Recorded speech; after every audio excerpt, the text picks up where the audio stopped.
کیا ہم اللہ تعالیٰ کے سامنے اپنے غرور کو چھوڑ سکتے ہیں، تکبر کرنا چھوڑ سکتے ہیں؟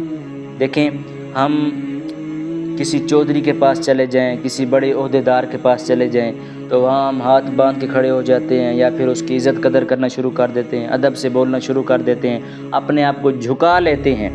لیکن اللہ سے بڑا تو دنیا میں کوئی ہے ہی نہیں، تو اس کے سامنے ہم کیوں نہیں جھکتے؟ وہ ذات ہمیں ہر وقت، ہمہ وقت، ہر جگہ، ہر لمحے دیکھ رہی ہوتی ہے، لیکن پھر بھی ہم اکڑ بھی رہے ہوتے ہیں، غرور بھی کر رہے ہوتے ہیں۔ تکبر کی تو ہم نے جھولیاں بھر رکھی ہیں، تکبر بھی ہمارے اندر ہوتا ہے، غرور بھی ہوتا ہے، اکڑ بھی ہوتی ہے، تو یہ سب چیزیں ہوتی ہیں۔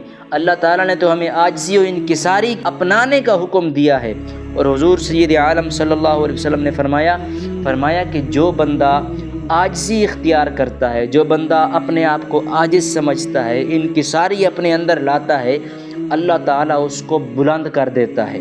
تو اللہ کی طرف جھکنے سے بلندی ملتی ہے، اور لوگوں کی طرف جھکنے سے بلندی نہیں ملتی، بلکہ بندہ مزید جھک جاتا ہے۔ تو یہ جو ماہ مبارک ہے، رمضان المبارک، اس میں ہم نے صبر کرنا ہے، دیگر اعمال بجا لانے ہیں، عبادات کرنی ہے، اچھے اچھے معمولات بنانے ہیں۔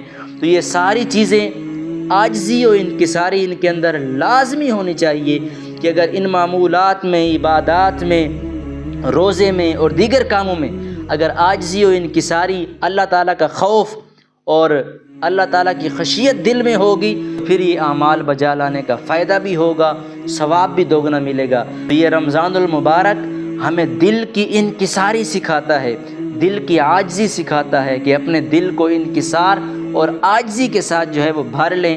غرور، تکبر، ان سب چیزوں کو چھوڑ کر عاجزی اور انکساری کی طرف واپس آ جائیں۔